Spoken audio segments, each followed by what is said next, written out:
Hey y'all, welcome back to the channel. So today we're in somebody's garage and we're gonna jump start their 2014 Mercedes Benz CLS 550.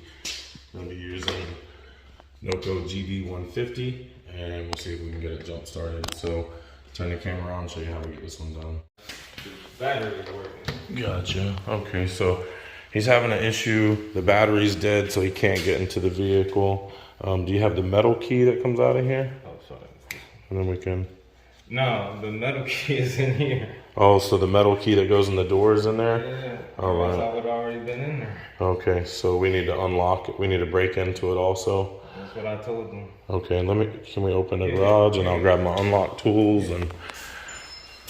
All right guys, so it turned into a unlock jump start on the Mercedes.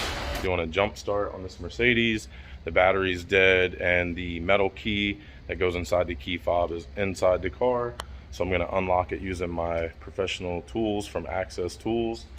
And we're gonna be using Access Tools Super Air Pump, their air jack, their loop tool, because this is a button car. And just in case the button doesn't stay up, I'm gonna use the reach tool. And we're gonna come in the passenger side. This is a frameless window. So I'm gonna pause the camera for a second while I get this airbag in there, and I'm just gonna kind of wedge it in. You'll see in a second. Okay, so you gotta get this airbag to go in like that. Could you hold that for me for a second? And just kind of lead it in through the window like so. And then we just wanna come in, close the valve here on this air pump. If you don't have one of these air pumps, which you probably don't, you can get one at Home Depot in the door and window aisle. It's used to shim doors and windows up. You want to be gentle with this glass because it does tend to not flex very much. So I think I'm going to go a little further down actually on that. That way it gives it more room to flex, and then we'll pump it back up and try to go in on it. What we want to do is just pump it up enough to get our tool in to get that pull-up locked up, like so. And I'll show you guys real quick. This thing just kind of retracts like that. You push this button here, and it just kind of goes in and loops the tool and grabs that pull-up lock that's inside there. It won't scratch the window or anything. It's coated in plastic. And it just goes over that, loops it, pulls it up, and then we're just gonna pull our tool back out, like so. No damage to the plastic of the door or the glass there. We'll open the vehicle up, and I'll reach over and unlock the other side, and then we'll pop the hood and we'll get this thing jump started. No, we're good. I can edit and everything.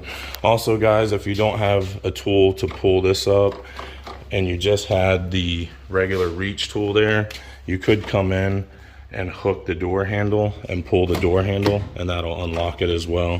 It's just so you guys know. If you don't have the loop tool, you can use Access Tools regular reach tool, which is right here. We're gonna go ahead and get this thing started by popping the hood. And the hood release button is under the dash. I'll grab it real quick if you don't mind. So grab the hood release button, which will be under here. It's usually in red. Yep, there it is. Pull that, that'll release your hood. And we'll come around here to the front and grab the secondary latch, which should be just to the passenger side of the emblem.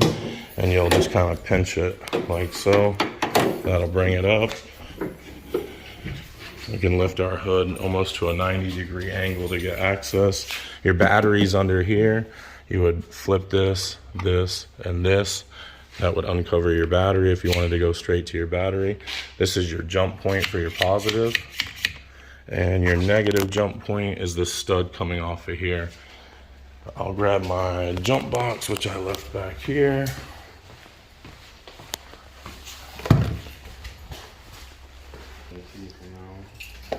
Yeah, right. All right, and then we'll go ahead and hook up our positive first, and then we'll hook up our negative. It's not giving a reading on this box, so that's saying that the battery's so dead that the box doesn't even acknowledge it. Turn it on, see if we get a reading out of it now. go. Go ahead and disarm it. Okay, and you should be able to go ahead and start it now.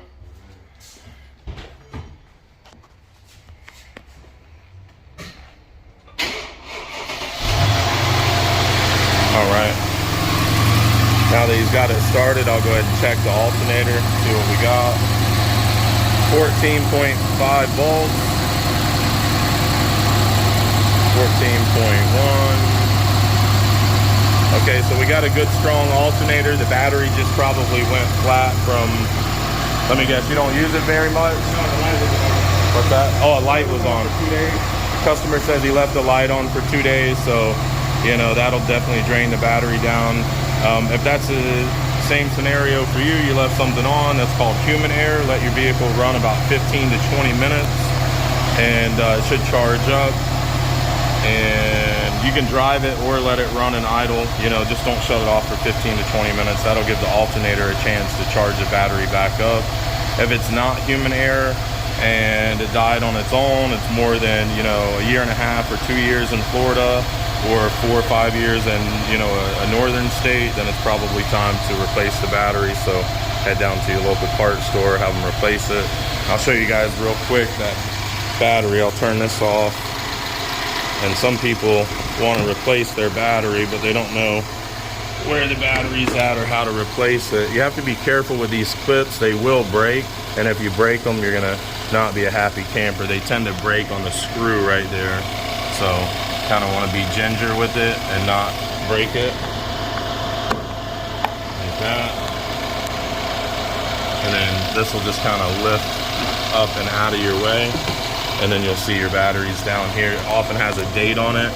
This one says February of 19. This is your positive, this is your negative.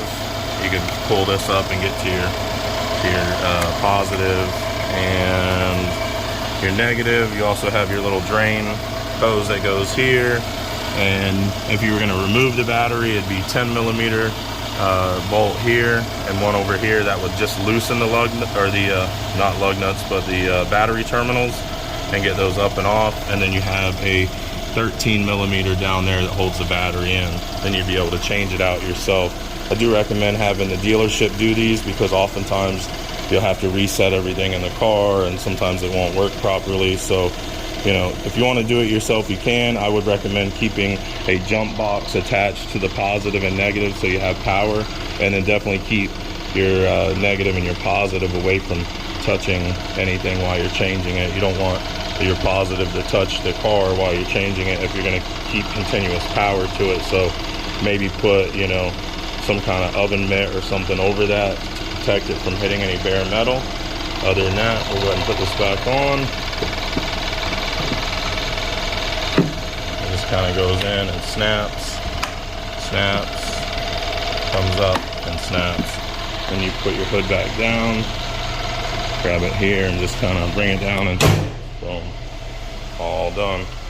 All right, guys, I hope you enjoyed the video on how to unlock your Mercedes Benz CLS 550, also how to jump start it. Don't forget to like and subscribe, drop me a comment at the bottom, and I'll see you guys on the next one. Bye now.